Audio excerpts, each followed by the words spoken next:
Right then, it's a Sunday afternoon, 4:30ish. It's a bit of a drizzle, very overcast, so I am getting rained on a bit, but this is for you. Anyways, what we're going to do is go find the what remains, or at least one of the remains, the main portion of the Mongolian wall, the real deal. So here we are, we're at a Shinto shrine right here, and we have the Road King. Check this out, badass 27-inch rims. It's called a mamachari. You know, mothers generally ride around on rigs like this, but that's that. Last night, about 1 o'clock in the morning, I was coming back from like that way, and I figured, you know what, it's got one of these generators, this lighting system here, so it's not battery operated. So I was riding through that forest thing, and what a laugh, you know, pitch black. Every time I slowed down, no light, you know. Every time I sped up too fast, scary but more light. It's really something. Anyways, we'll hop on the Road King right now. We're gonna head down there and go find that wall. Bear with me. Alright, hit that right there. Okay. Okay, come on, Road King. That's an Ishidoro stone lantern. Right then. Let's hit this. Yeah, this particular area here, I kind of live really close to here. Right through there, you've got all kinds of trails, a very manicured, you know, whatever, forest. But it's no lights, trust me.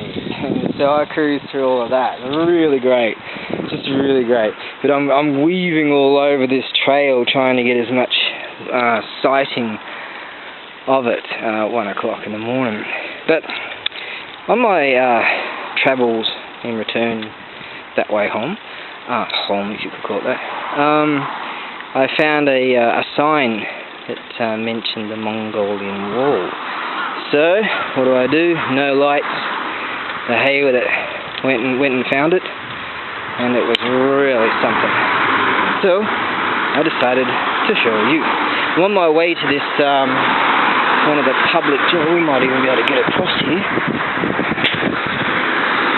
Alright, just give him the nod. Right then. Oh, that's rare. Japanese life is basically you spend half of it at the traffic lights. Anyways, I'm on my way, got the gear bag to this, one of these, what they call the public gyms.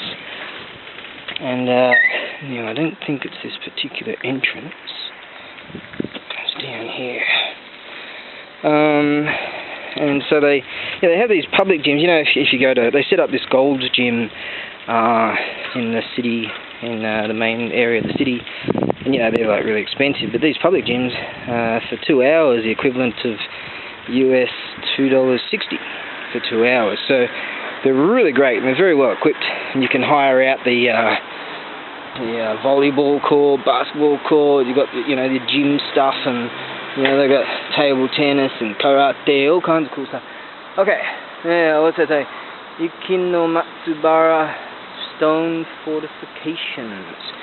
460 minutes. Now, I went down here last night, went all enduro riding on the Road King, and trust me, it was pitch black.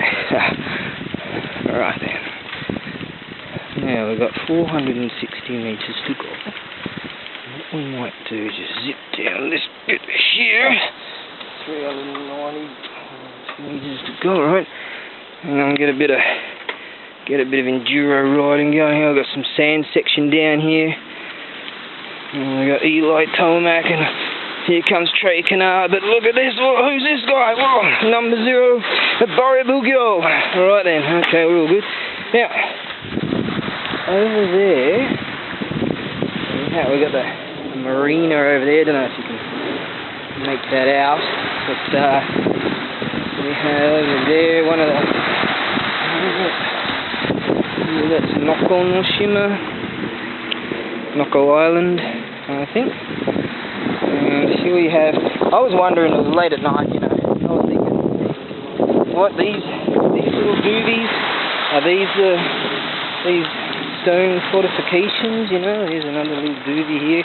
I was thinking, that can't be it, you know. And therefore, I kept going by the light of the moon and my mamachari generated light. Okay, I'll probably get a couple of meters to go, so you just have to put up with me. It's just we have a humanoid coming. Okay, he's gone. Now, here's more of these replica stone modifications that tried to scare me into believing that could possibly be it. And yet, I was wrong. Okay, what do we got here? 18 meters. It can stone fortification, right? So I live here. Isn't it just awesome? 5 minutes to the beach. There the other night, took my dumbbells down there, you know, took dumbbell and dumbo and dumbbells and went down there and did all that stuff. Right then, now, let us just sort out, just hang on 2 seconds. Yeah. Sort out the Road King. Okay, now I might have to do a fair bit of translating here, because this is pretty difficult. Let's see now. In 1274, Mongolian forces raided Hakata Bay and came ashore, where shogunate troops engaged them in fierce battle. Let's see. To guard against a repeat of this attack, the shogunate ordered lower-ranked vessels in Kyushu to build a roughly 20-kilometer-long stone wall along the coast of Hakata Bay. There is a picture of the stone wall here in the Ikinomatsubara district in Moko Shuraiko Tobata, the Mongolian invasion scroll, which depicts scenes from the Mongolian attack, which is that thing there. Oh, well, hang on a second. I've got it in English. Let's see how well my translation went. In 1274, Mongolian forces raided... Anyways, here it is. Got some thingy here. Here we have what remains. 1274 was the raid, so just after that, a whole bunch of chaps were carrying a lot of rocks. It's really cool when I was here last night, just by myself. Really serene and surreal and whatever that stuff means. Here we have that scroll. That way. Let's see that. The scroll of the Mongol. Do you want me to translate? The scroll of the Mongol invasions. Moko Shirai Eko Tobata. The scroll is said to have been painted between the late 13th century and the early 14th century. The scenes show a heroic action in battle of the Japanese warrior Suenaga Takezaki, who came from Higo against the 2-time Mongolian invasions of Japan. One of the battle scenes of the Koan 1281 represents the stone wall along the beach of Ikinomatsubara, while the Japanese warriors from Higo who built the stone wall are guarding on the wall. Suenaga Takezaki and his troops on horses are broadly riding towards east. The scroll is shown here in nearly original size with acknowledgement of the Imperial Household Agency. There you are, and they set this up in March of 2000. So that's that. Isn't that cool? Maybe I should plug my eBay thing right now. Oh, you can buy some cuties. But anyways, last night I was walking along here and actually walking along some rocks here, and I'm thinking, wouldn't my kid love this, you know? I used to love it as a kid, you know, you run around and jump on rocks. Must remind myself it is raining. Anyways, go and break a leg out here. I noticed, on top, I noticed this glimmer, very, very faint. And I thought, oh, it's probably some kind of sensor, because I got the fences, and maybe they've got sensors just to, you know, to indicate if someone crosses that line. And being a historical site, I noticed on top there was some kind of what looked like extra boulders, and I figured, oh, maybe that's the sensor thing. Turns out this glimmer, it was the protectors of the, you know, the protectors of the wall, the Mongol invasion wall.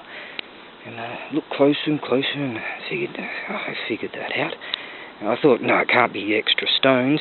So I gave the special whistle, and lo and behold, 2 kittens. So they are the protectors of the Mongolian invasion wall. Not a bad place to live, huh? So that was that. And I headed all the way down yonder. And yeah, it's really cool around here. So there you are. So this thing is what? 800 years old, something on those lines. And I'm really getting rained on now. Anyways, this is where I live. So Japan is actually, I live just over around that. You can see that train going there. I live sort of over there. So I figured you guys might want to see this in all its glory. Let's get some more glory going.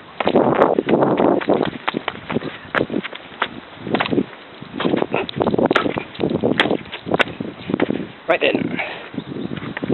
These are a bit wet under here. There you are. In all its glory. Okay, I better get to this gym now and pump some iron, prance around like a hero, and all will be good. ABAREBUGYO.